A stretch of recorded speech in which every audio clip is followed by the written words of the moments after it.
Alan is here with his group, which is Teen Challenge. He'll be explaining all that to you. Please don't be offended when I leave. I'm in charge of the kitchen today too, so you see me running out crazy, that's why. Thank you, Pastor. Appreciate it. I will not be offended. The food is an important part of Sunday morning, and at least for us, it is a very important part of Sunday mornings. Hello, everyone. How you guys doing this morning? Wonderful. My name is Alan Durfelt. I am the director over at the Oakland Men's Center, and that's one of three centers that we have represented here this morning: our Oakland Men's Center, our Alum Rock Women and Children's Center, and our Asbury Family Center. Both of those centers are located down in San Jose, California. And so Teen Challenge as a whole was founded in 1958. If you're not familiar with the story of Teen Challenge, it was founded by a pastor named David Wilkerson. He was a preacher from Pennsylvania who got a call from God in his devotion time to go up to New York City to help out some gang members who were on trial for murder. There were some young kids, some teenagers. A very sad story. And the day that he went up there, around the time that he went up there, he goes into the courtroom and he holds up a Bible and he states to the judge that these kids, they need salvation, not incarceration. Unfortunately, he was escorted out of the courtroom, but the mission of Teen Challenge began. And over the last 65 years, we have had over 1,500 centers spring up all over the world, over 250 centers nationwide. We've been really impacting people for the Lord for the last 65 years. Here in the Bay Area, one of our cool centers that we have is a family center. It's one of the only centers in the nation where we have an entire family go through the ministry of Teen Challenge and get the help that they need. It's a pretty cool center. All of our centers, we try to help out as many people as possible, from men, women, teens. We have single fathers that go through the centers. At one point in my life, I was a single father, and I was able to come into the program with my child to get the help that I needed, and completely changed my life, completely changed the direction of my life. Teen Challenge is a very rigorous program. It's very structured. It's a 12 to 18-month long program. You come in and day one, your phone is taken away. You're off of social media. You're not allowed to have money on you. Every hour of the day is planned out. And our hope by the end of the year, number one, is to have a relationship with Jesus, because we know that through a relationship with Christ, that's what sets us free from all of our addictions. And also, you'll have at least a year to 18 months of right decision-making, a year of doing things with a sober mind, like getting up and going to work, doing that with sobriety. That's a new thing. And when you leave the ministry of Teen Challenge, you'll have at least a year of sobriety. And if you've ever been in addiction, having a year of sobriety, that's one of the most powerful things in your life. Getting by just one day of sobriety is a huge thing in the life of an addict. So without further ado, I want to invite up our choir team. What you're going to hear today is you're going to hear some awesome testimonies. We're going to hear some songs of praise to God. And honestly, it's just going to be a great morning. And we're looking forward to joining you after with the meal and to connect more. So thank you so much for having us this morning.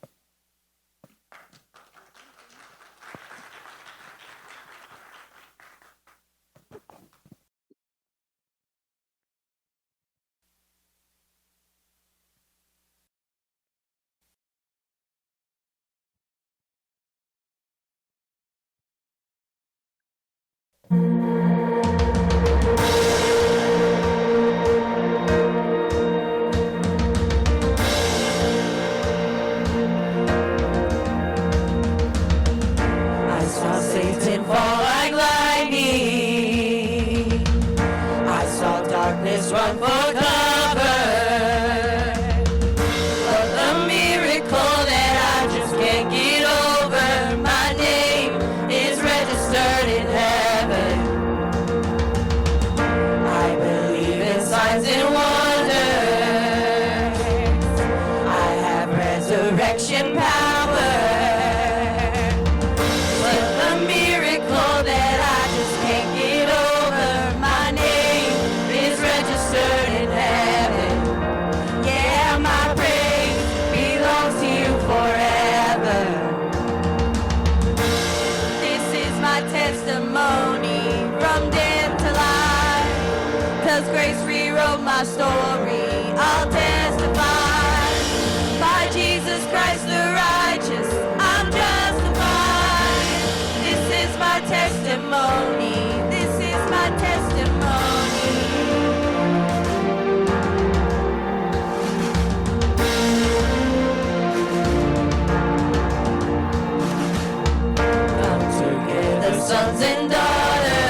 Spirit, Son, and Father.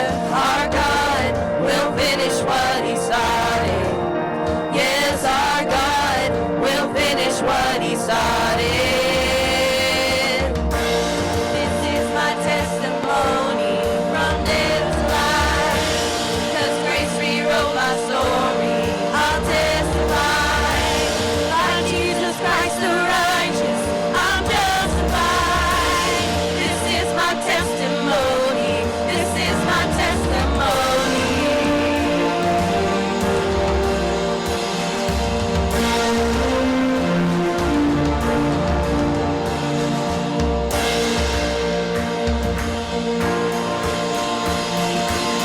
If I'm not dead, you're not done.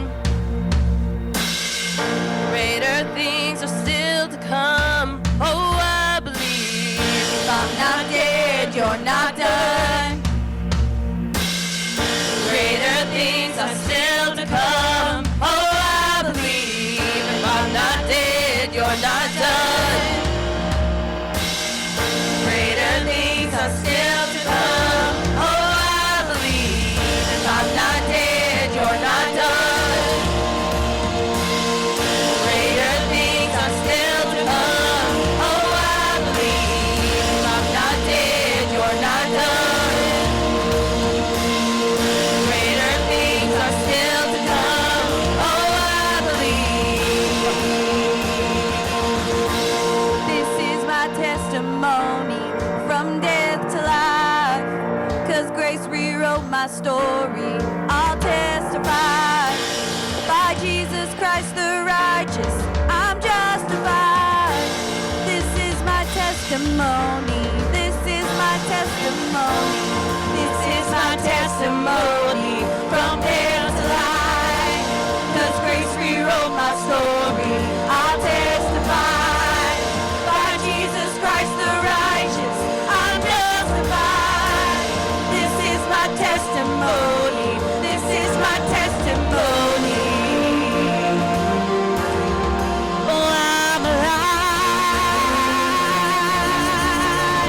Oh, I'm alive.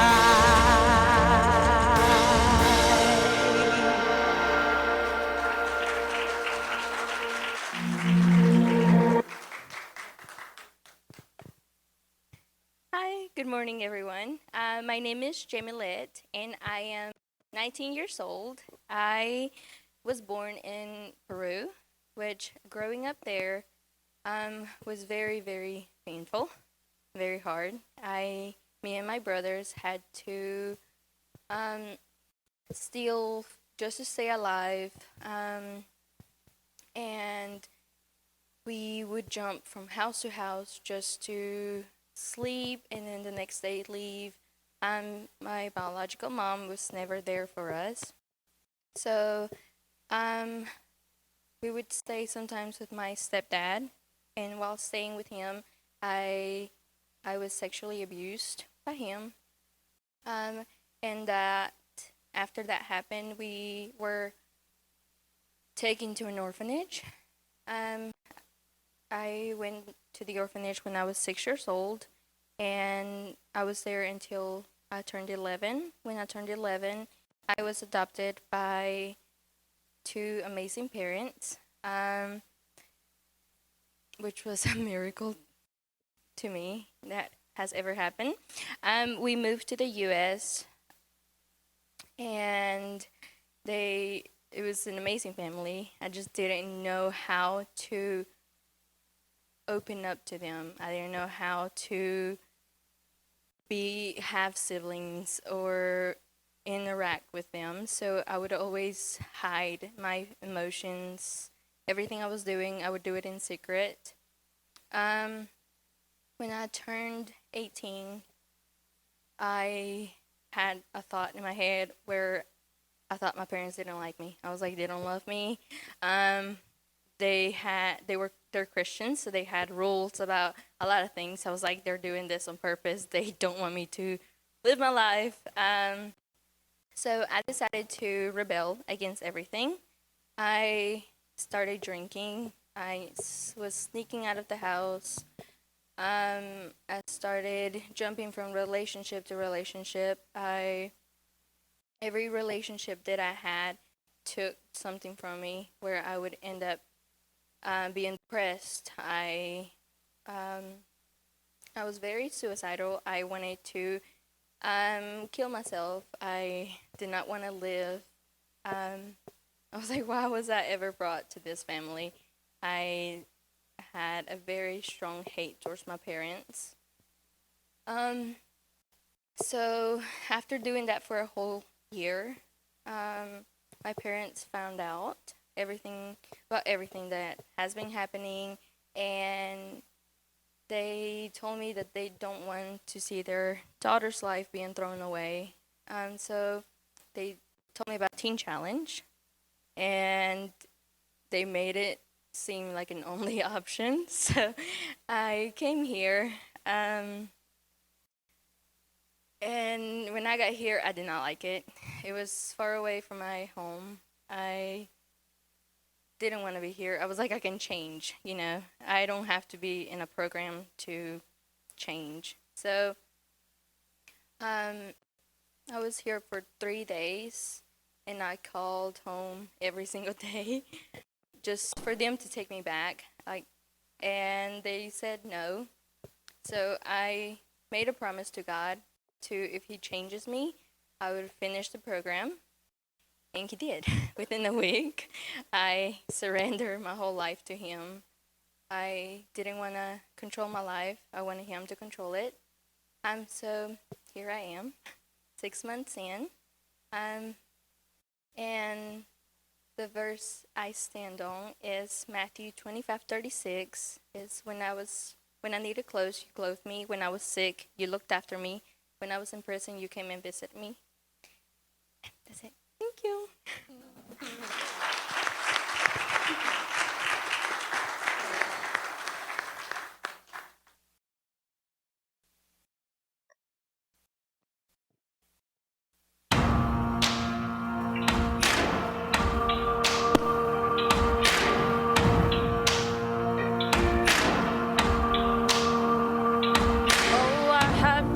I lose a fight, try my best but just don't get it right. Where I talk a talk that I don't walk and miss the moments right before my eyes. Somebody with a hurt that I could have held, somebody with a hand that I could have held. When I just can't see past myself, Lord, help me be a little more like mercy, a little more like grace, a little more like kindness, goodness, love and faith, a little more like patience, a little more like peace, a little more like Jesus, a little less like me.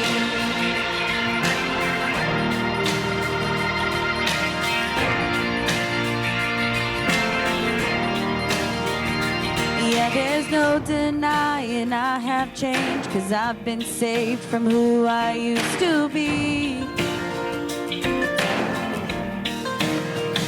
But even at my best, I must confess I still need help to see the way you see.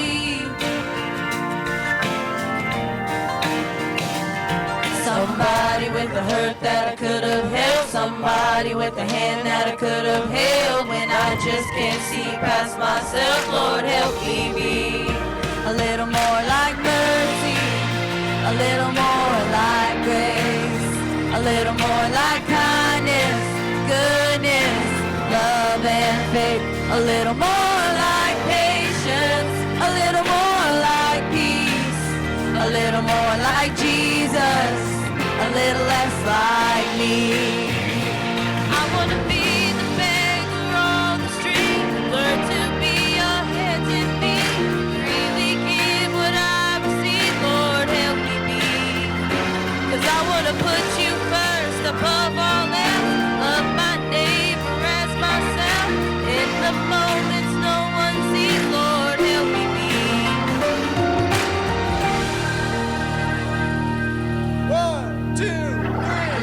little more like mercy, a little more like grace, a little more like kindness, goodness, love and faith, a little more like patience, a little more like peace, a little more like Jesus, a little less like me, a little more of living everything I preach, a little more like Jesus, a little less like me.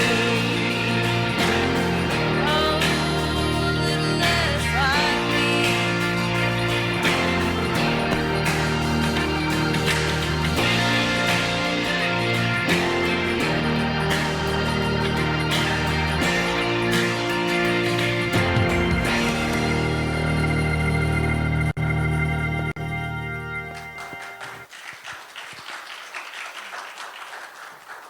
Hi, good morning, church. My name is Zach. I'm 42 years old.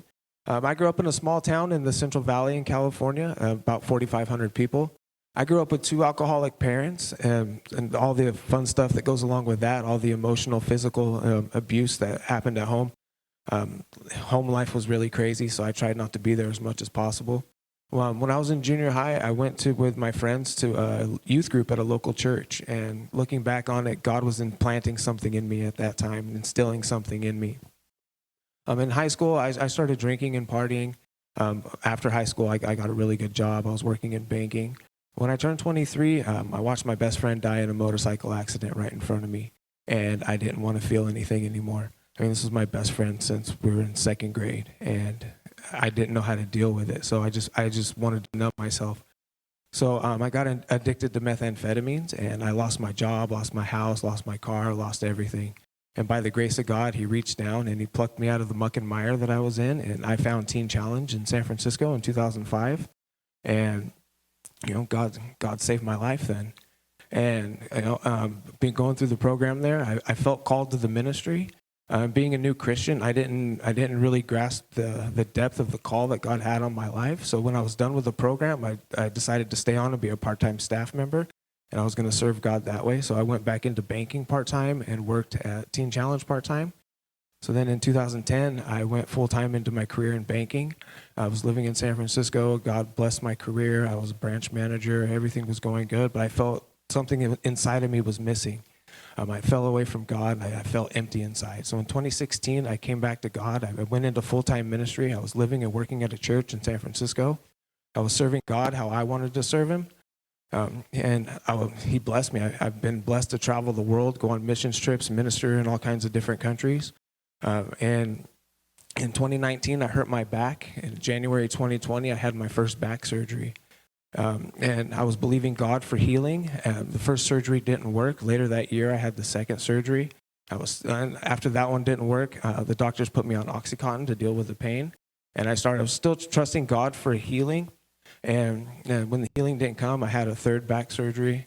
And then after that, I kind of got mad at God, and I said, God, why aren't you healing me? And I kind of turned my back on him and decided I was gonna deal with the pain, the way the doctors were prescribing, the pain medication. So in August of last year, I had a double spinal fusion. And after the surgery, I realized I was addicted to the painkillers. And I tried stopping on my own and couldn't stop. There was shame that went along with it. I was living and working at a church, and I was serving God. I'm supposed to be a man of God, and I'm sitting there getting high on painkillers while I'm working at a church. And, I listened to the lie of the devil, and I felt like I couldn't talk to anybody. I was ashamed. I felt guilty. And then in March of this year, I reached out for help, came into the doors of Teen Challenge, and God accepted me back with open arms. I'm learning that God is forgiving me. God is restoring relationships with my family, with friends, with people. And the biggest thing is he's teaching me to forgive myself, and I don't have to live in the guilt and shame of what I did. My past is forgiven. And I understand the extent of the calling God has on my life now. I realize that I'm called to be a staff member at Teen Challenge. So he's preparing me for my life after the program. I'm going to stay on and become a staff member. I know he's called me to become a director and be the leader at one of the centers. And so I just want to thank God for his faithfulness. And one of the verses I stand on is Hebrews 13:8. It says, Jesus Christ is the same yesterday and today and forever. Thank you.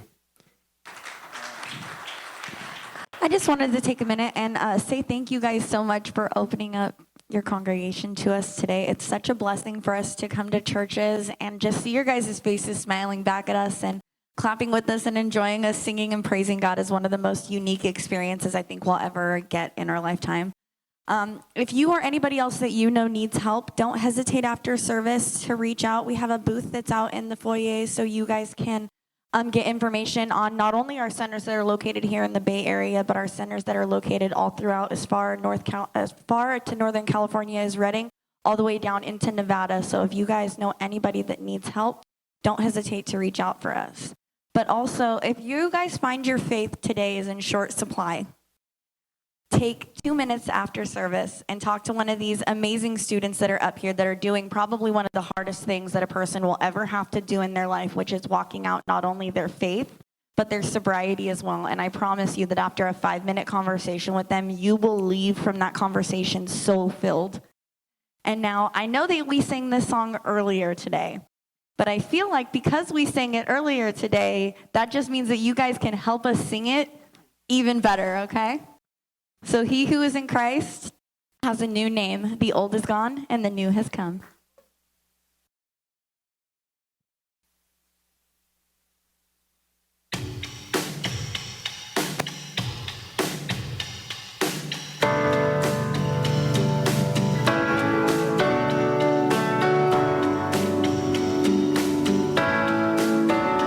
I was lost in shame, could not get past my blame until he called my name. I'm so glad he changed me. Darkness held me down, but Jesus pulled me out, and I'm no longer bound. I'm so glad he changed me. See, I am now a new creation in Christ. The old has gone, there's new life. I live by faith, not by sight. There is a new name written down in glory, and it's mine, yes, it's mine. I met the author of my story,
thank you so much, church, for being with us today. And I just want to bring a few things to everyone's attention. And did you know that since 2016, if you were an opioid addict, you're about 200% more likely to overdose and die? Since 2016. 200% more likely to die of an opioid overdose. It's no lie that that fentanyl has plagued our society, has plagued our neighborhoods, has plagued our children, has plagued anybody who has come into contact, whether you're using the drug or not. Because we know that drug addiction just doesn't affect the person using it. It affects the entire family, breaks up families, destroys marriages. But we do have an answer to the opioid pandemic or epidemic, whatever you want to call it. And it is the ministry of Teen Challenge. And most importantly, a relationship with Jesus Christ. And see, that's what we are trying to do here at Teen Challenge, is we are trying to introduce people to Jesus Christ. And everybody on this stage behind me is a walking miracle. You have the privilege this morning to witness walking miracles. People who had a death sentence on their life. Majority of these individuals came out of addiction within the last year. So they beat the 200% death sentence on their life. They beat it. And you get to witness them sing on stage this morning. Isn't that a miracle? So one of the most powerful things, church, that you can do for the ministry of Teen Challenge and for individuals like myself and the people behind me is to get involved with Teen Challenge. Maybe you're not in a position to give. Maybe you're not in a position to volunteer, but the most powerful thing that you can do for this ministry is to pray for it. Pray for myself, pray for the people behind me, pray for the leadership, for the students currently going through the program, for the prospecting intakes, the ones that are getting ready to come into the program. They say the last 48 hours in an addict's life before they come into Teen Challenge is one of the most crucial 48 hours. That's when the enemy is trying to take the people out the most, is right before they're about to walk into the doors of Teen Challenge. Pray for those individuals. It's through your prayers and it's through partnerships like we have today. This is the beginning of a partnership. And I just want to encourage you to get involved with Teen Challenge through your prayers. Number 2 is through volunteerism. If you do have the ability to volunteer with Teen Challenge, I want to encourage you to stop by. We have centers just in Oakland, San Jose, not too far of a drive, unless it's traffic time. If it's Bay Area traffic, oh yeah, can be a long drive. But we have the ability for you guys to show up and volunteer pretty much every day of the week. So outside of Bay Area traffic, you can show up and volunteer. And number 3, important way to get involved is through financial giving. We don't take any government funding. We don't take grants from the federal government. We don't take grants from the city. We're solely relying on partnerships with the community to fund our program. And the reason that is we want to be able to teach what we want to teach in our program without government overstep. So I won't go political up here, I promise you. That's the extent of my politics talk. But I just want to encourage you, please get involved with Teen Challenge. We need you. We need our community. With that, thank you, Pastor, for having us. Look forward to the meal after this. And don't hesitate to come up and pull one of us aside and have a conversation. Thank you so much, and God bless.